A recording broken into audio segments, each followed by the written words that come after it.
partout que ça na avenue du commerce ou APPAI. Tout le monde est bon APK pour la élection et le gouverneur n'est pas allé pour ça. Vous allez bon on a 9 candidats gouverneurs. Parce que Kinshasa ils allent bon au Kobelama.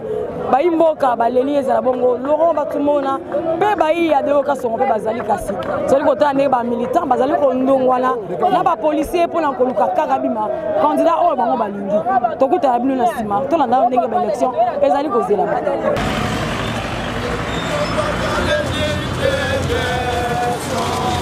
Pour la démocratie, pour la liberté du pouvoir, ils sont les managers du peuple.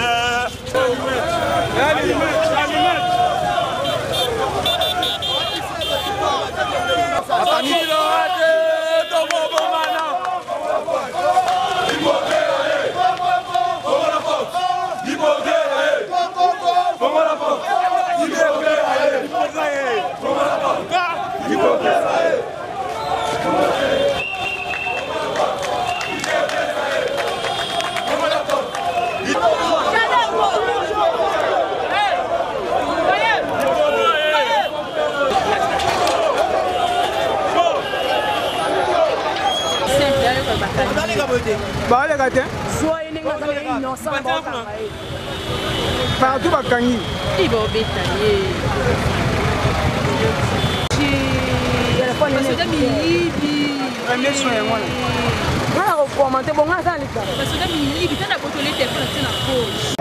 Bana papa, auto bien que Faki, C17, Toya Pambate. Dans le progrès qui est ma solution, mon avait dit Toya la solution à Bisso Morganote. L'issue na Bisso dans le numéro 9, papa n'a pas tout le monde. J'ai dit du progrès et Pambate, du progrès. Et ça, les moussala va y aller en bord à tout et yebi. Mais à Toya, il y a un yope moi nanda koyebi kanote oui. Laura ba tout le monde va pas na Bisso. Bisso va y aller to ponier. To boyi ba to buso ba to mo asima makila. To boyi ba moi na kota comment on doit les important comment te mais entre Bisso mo du progrès na kati na déjà kana oui. Na mbujima de to député mon gouverneur vient na Bisso ma weja. Ana accès to buna ba ki chose na za 600. To bi kanote oui que ce que so bango kuna metali bango mais entre Bisso du progrès na Kinshasa ne nzele zawa ataka no bana Faki on te dit que oui to yo to sur fait so ba tout monde vie arobang eloko te azala yike le la Bisso ba yike le ba yike na ye ça doit pas ça ba chiffre tel non parce que combo ya Laura Batumona ezali combo oyo ba député provincial tout bazozela dango zomo na base en solidarité des gens qui ont des bandes de sanganya grand unité pour soutenir le gouverneur compétent Laura Batumona. Je pense que ezala bango mo ba yebi ki bazala poste à changer la vie de Kinshasa, raison pour laquelle zomo na base to telemi a biso na tu loboko moko monoko moko pour soutenir candidat gouverneur Nabiso, Laura Batumona. Communication à jeunesse congolaise, c'est ce qu'ils disent. Nous devons projeter les valeurs, les antivaleurs, les sanguinaires qui ont tué nos peuples, nos frères et sœurs. Ils veulent encore nous prendre en otage dans la vie de Kinshasa. Ça, non. Le débat est clos. Non, nous ne voulons plus aux antivaleurs. Nous sommes réunis aujourd'hui. Le monde entier nous observe pour projeter les valeurs. Oh, biso tozozela pour le peuple congolais, c'est que la miroir yango. Et le président, il dit abat la corruption. C'est un sujet qui est mondial. Nous devons projeter les gens qui sont intègres.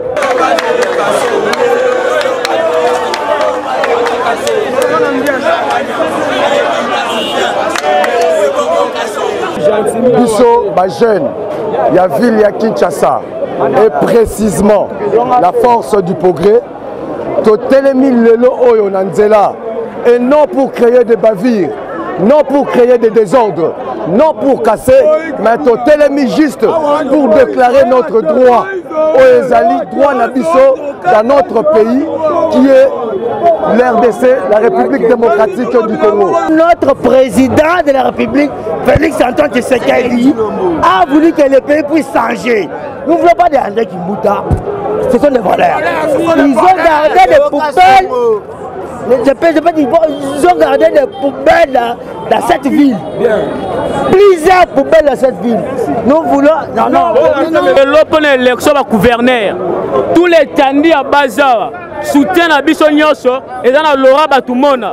yo loma na gouverneur au peuple alingi nyonso boye parce que baotia mususu ndenge nini on comprend yango toye tokangi tous les 4 coins eza biso na biso ba combattant bon ngala lobelo moko biso to bana kini bon to mona ba benga bana kini na propre ba tiamo la ba gouverneur ta solution na e fulu donc to boy FCC azwa pouvoir oyo tosala yango ya législative oyo ya tour oyo ya assemblée provinciale oyo pardon tosalaki bango déjà tosuspendaki bango na élection banome bango mais tolingi te mpo na gouverneur gestion ya mboka toyei kosede osu na FCC te avotaka ezali peuple te eza badéputé provinciaux parce que eza élection moko indirecte mais topesaki avertissement biso population premièrement na badéputé ya UDPS baza au nombre de 12 va respecter mot d'ordre dans le sens que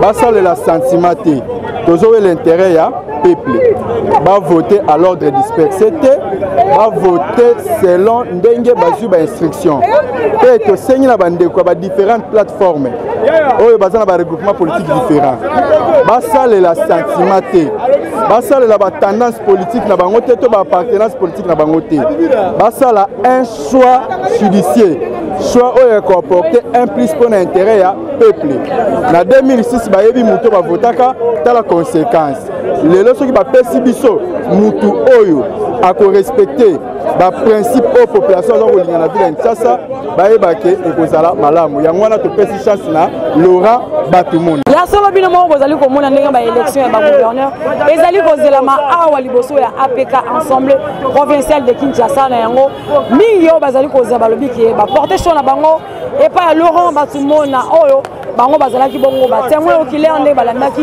ba 12 priorités na oyo apresentaki devant ba député provincial yango tolobi ke tozali bango kozela bino elongo kasi boye ba Kinshasa oyo eleki pa élection salami malamu bato bakolinga koloba bosolo te na o babengaka mingi na nzela lokuto babengi na français la rise na base na bango. L'IDPS a 12 candidats. Quelle est l'ambition de l'IDPS en tant que rationalité politique? Égalité. Les députés l'encouragent. L'élection, c'est une politique, c'est une rationalité. Ça relève de la stratégie, de la confiance. Politique aux osala malamboka aux alokuta. Oyo Laurent Batumoni a kolekandenge ni azana 12 députés. À moins qu'ils aient la corruption. Donc c'est normal, FCC a gagné. FCC bafisila qui politique na bango na maele nyonso. Lokuta, nanzela lokuta na bango, bafandisaki lokuta na malamo. Bongo lokuta na ezim pifo, nanzelo ba sangisi IDPS. Tala lo ndenge bako umba bango. Bako umba bango à chaque province. C'est ça la politique. C'est ça les combats que nous avons menés. Nous avons mené ces combats pour tout contrôler, avoir la vie de Kinshasa. Là, on a Kinshasa. Ici qu'on a Betami, ici qu'on a Zuba Gaz. Dikani Sinange Zalaïte, moto à cause de na Kinshasa, à la progressiste.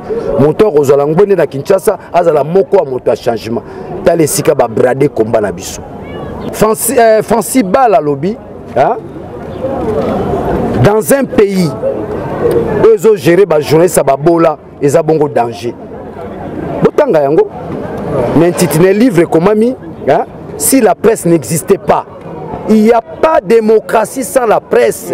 Bino bozali kolo na biso nyonso bino ba journaliste. Bako sa bino te na moi dendo mokie, na moi kwanga mokie.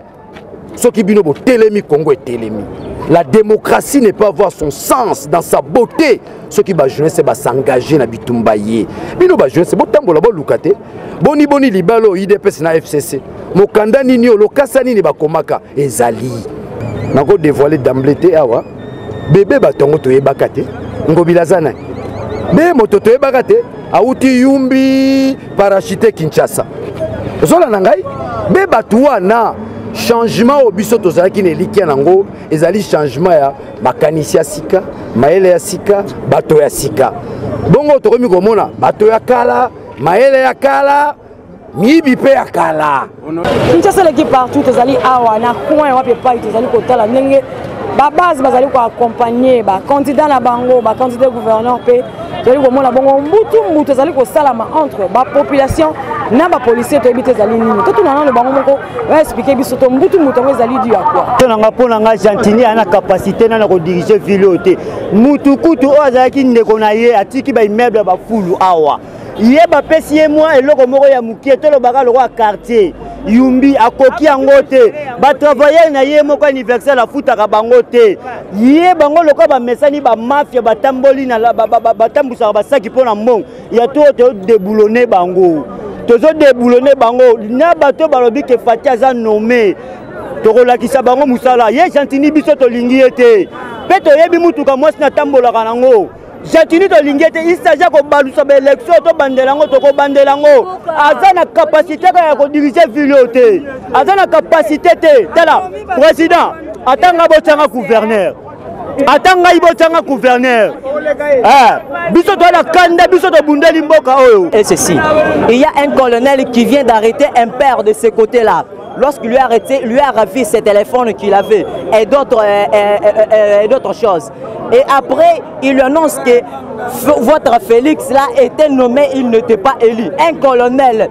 Et ce père-là, je sais bien qu'il a déjà envoyé ces messages, je sais bien qu'il a déjà lancé ce message-là pour dénoncer à ces personnes qui sont encore à l'ignorance que le président Félix Tshisekedi était nommé. C'est toute la population congolaise qui avait nommé le président Félix Tshisekedi. Ce n'était pas le policier.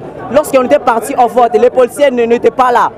Maman, to sepe na ngote mboka o eza mboka na biso nyonso mais bato déjà baleka wana toza na posa na bango lisusu te toza na posa Kongo eza bato mayele belé baki kono mepe bato baza na kati ya ba gouvernement baza na ba parti politique te toza bato mayele totanga Kongo toza ba intellectuel toko banda ko démarrer kana ba situation moko wana te to sepeli na ngote en tout cas to sepeli te Nicolas Ketch zongi na ngora. Donc Ketch na biso to tika ki me bazongi sika Ketch so mboka na biso ke bien te de to mamso taka to fandi bo to bulage mbo so changer meta to le na le la ba ko peza ka te to fandi kaka mboka e mona na tende to fandi bo so ve na biso ndaza bongo son excellence ka bo ka to fanda ka bo tamboka ezo so salité ve wana muta salité de sous kuna ba lela kuna ba bandu ba lela ato bongo ba tukuna na sou na mboka ni ngwana na yumbi atape na bilu mosusu donc ta ma bela ko lobe ata to fandi bela to sepelite mambo. Bon, en tout cas, de sepelite. Tu as une poste à Batasika Basala. Le col va mettre Raphaël Bouka, va passer Kandati, on a Basala na Congo. Mais Bazong Sika Bato, au Basala, au Abomisi Bato. Batasika va mettre Raphaël Bouka, va passer Kandati, Basala, Bemusato Mona Bango. Bozong Sika Bato Akala Oyo, Basali Nakabila. Bata salité quand tu vas bata salité. Mais mon Nagimbuta, tu na ba Facebook mo na gite to wutu ko tinela yebo to tseli ba fulu partout donc ndemo na kimbuta do bazaba mi bango nyonso nazali ko na regret nanga mais regret FCC ba koki ko intimider biso te so que za les aki mutu mususu linga kondima mutu abobi bande ko na bango propre pa na bango a combien plus votre raison biso awa biko lebele c'est facile à bomba biso mais encore tozali conseil pas président Fachi no baki bien que na ko déboulonner système dictatorial na Congo dictateur ya liboso oya koki ko déboulonner ezande ngubila toza kosenga ye comme étant le garant de la nation papa lobaki le peuple d'abord biso peuple to boyi ngubila so que za la bimaki ata mutu mususu ata mutu akashite to lingaki kondima